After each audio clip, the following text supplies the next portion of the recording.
တဲထိတ်ရင်ဖိုးစရာလမ်းမိုင်းညရဲ့တီတိုးတန်ဇလန်းတို့လေးကိုဖက်ပြပေးလိုက်ပါတယ်လမ်းမိုင်းညရဲ့တီတိုးတန်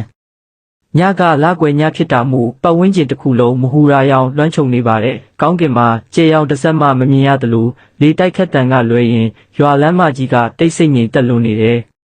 ကိုတီဟာတယောက်ရွာဘက်အပြန်ခီးကိုတုတ်တုတ်နေမိတယ်တငယ်ချင်းမင်္ဂလာဆောင်ကအပြန်မှုအတော်လေးနောက်ကျနေပြီးရွာထိပ်ကကုတ်ကူပင်တန်းကြီးတွေနားရောက်တော့လေကပူကျန်းလာတယ်လို့ပဲတရွက်ချင်းပုတ်တိုက်တန်တွေကတရှဲရှဲနဲ့ကြားရတာစိတ်မတိုးမတန့်ဖြစ်เสียပါ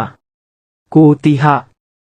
ရုတ်တရက်လေတိုးတန်တွေကြားထဲကသူ့နာမည်ကိုခေါ်လိုက်တယ်လို့မျိုးတိုးညင်းတဲ့အတန်တစ်ခုကိုကြားလိုက်ရတယ်ကိုတီဟာခြေလန်းတုံသွားတယ်ဘေဘီကိုဝေဝဲကြည့်ပေမဲ့အမောင်ထုကလွယ်ပြီးဘာမှမရှိပါဘူးငါနာကြားမားတာနေမှာပါလို့တွေးပြီးဆက်လျှောက်လာခဲ့တယ်ဒါပေမဲ့နောက်ထပ်ခြေလန်း10လမ်းလောက်အရောက်မှာအတန်ကပိုပြီးတလာတယ်ကျမအေးတယ်ကိုတီဟာအေးတယ်ဒီတစ်ခါအတန်ကအဝေးကလာတာမဟုတ်ပဲသူ့နာရွက်နာကပ်ပြီးကပ်ပြောလိုက်တယ်လို့မျိုးအေးဆက်ဆက်လင်းငွေနဲ့အတူကြားလိုက်ရတာပါကိုတီဟာရဲ့ကြောပြင်တစ်ခုလုံးကြက်တီမွေးညင်းတွေထသွားတယ်သူ့ပခုံးသားတွေရုတ်တရက်လေးလံလာတယ်လို့ခံစားလိုက်ရတယ်ကြီးမားတဲ့အရာတစ်ခုကသူ့ကြောပေါ်ကိုခွက်စီးလိုက်တယ်လို့မျိုးပါပဲ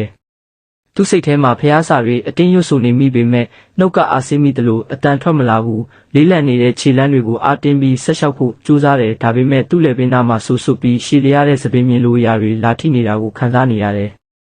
ဟီဘယ်သွားမလို့လဲကျမကိုထားမသွားပါနဲ့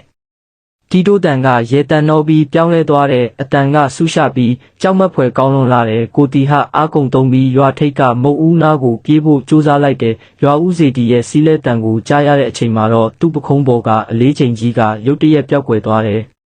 သူအိမ်ပြန်ရောက်တော့ချွေးတွေရွှဲပြီးမောဟိုက်နေတဲ့အိမ်ရှိတကားကိုပိတ်ဖို့ပြင်လိုက်တဲ့အချိန်မှာခြံဝင်းအပြင်ဘက်မှောင်မိုက်နေတဲ့လမ်းမပေါ်ကိုလှမ်းကြည့်လိုက်မိတယ်လမ်းမီးတိုင်မိတ်အောက်မှာဖြူဖြော့အမျိုးသမီးတယောက်ရက်နေတယ်သူမရဲ့မျက်နှာကပြုံးနေပေမဲ့မျက်လုံးတွေကတော့စိုက်ကြည့်နေတယ်ပြီးတော့သူမရဲ့နှာခမ်းတွေလှုပ်ရှားသွားတာကိုသူအတိုင်းသားမြင်လိုက်ရတယ်အတန်မကြားရပေမဲ့နှာခမ်းလှုပ်ရှားမှုကိုသူကောင်းကောင်းဖတ်တတ်လိုက်တယ်နောက်